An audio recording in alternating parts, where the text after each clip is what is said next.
లక్కీగా అదే విషయం సీఎం గారు నిన్న ఇంకొక సందర్భంలో చెప్పింది కాబట్టి వారికి మేము స్వాగతిస్తున్నాం. అంటే మా సినిమాటోగ్రఫీ మినిస్టర్ గారు కూడా శ్రీనివాసరావు చేశారు, వారికి కూడా ధన్యవాదాలు తెలియజేస్తున్నాం. దయచేసి మీ ద్వారా కూడా ప్రేక్షకులు కన్ఫ్యూజ్ కావద్దంటున్నారు. కొన్ని సమయాల్లో ఏమవుతుందంటే ఏదో 1100 అభ్యర్థులు 900 అభ్యర్థులు అనేది ఒక జీవో వచ్చిందంటే అది ఓన్లీ ఒక్క షోకి వస్తే కూడా ప్రేక్షకులు కన్ఫ్యూజ్ అవుతున్నారు. 2 రోజులు ఉందా 3 రోజులు ఉందా కూడా అర్థం కావట్లేదు. మన వచ్చిన 12 రోజులు నాకు రకరకాలు వచ్చింది. ఆ జీవోతో కూడా క్లియర్ చూడరు. వాళ్ళు కొంతమంది ప్రొడ్యూసర్లు కూడా స్వాగతించారు. టికెట్ రేట్లు పెంచడం వల్లే సింగిల్ స్క్రీన్స్ ఇబ్బంది పడే పరిస్థితి వచ్చింది.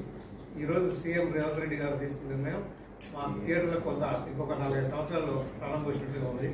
టికెట్ రేటు పెరగకుండా ఉండి ఫిక్స్ ఉంటేనే ప్రేక్షకులు ఎక్కువ మంది చూసి డబ్బులు రావాలి, కానీ తక్కువ ప్రేక్షకులతో ఎక్కువ డబ్బులు చేయాలనే పద్ధతి మాకు నచ్చట్లేదు. దయచేసి టికెట్ రేట్లు తక్కువనే ఫిక్స్ చేసుకుంటానని మీరు అలా తెలియజేసుకుంటున్నాం. సీఎం గారికి ధన్యవాదాలు చెప్తున్నాం, మరియు మా సినిమా మినిస్టర్ కూడా ధన్యవాదాలు చెప్తున్నాం. రామప్రసాద్ గారు మా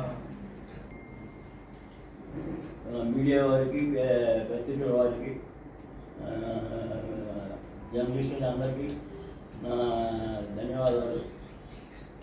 ఈరోజు తెలంగాణ గవర్నమెంట్ అనౌన్స్ చేసిన పద్ధతి ప్రేక్షకులకి, ఇటు ఇండస్ట్రీకి, అందరికీ కూడా మంచి జరుగుతుందనే ఆలోచనతో మేము ఉన్నాం. మేము ఆల్రెడీ గత 3-4 మీటింగ్ల నుంచి కూడా ఈ బెనిఫిషియల్ కానీ ఈ రేట్లు పెంచడం కానీ వద్దని చెప్పి ఇండస్ట్రీ వారిని డిమాండ్ చేస్తున్నాం.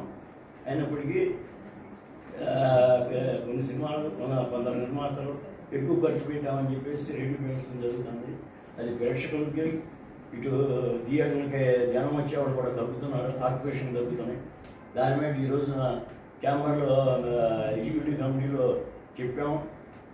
తెలంగాణ గవర్నమెంట్ తీసుకున్నట్లే ఆంధ్ర గవర్నమెంట్ కూడా మీరు రిప్రజెంటేషన్ చేసి తెలియపరిచి ఆ విధంగా బెనిఫిషియల్ కానీ ఎక్కువ రేట్లు, అధిక రేట్లు వద్దని చెప్పేసి మేము కోరడం అయింది.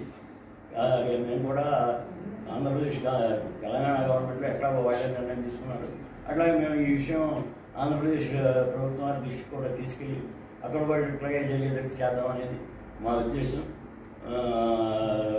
అట్లా చేయడం వల్ల థియేటర్లకు ఇప్పుడు ఈ ఓటీటీలు వచ్చినాక అధిక ధరలు అమ్ముతుంటే ఆ వచ్చిన ప్రేక్షకుల మీదే అధిక భారం పడుతుంది.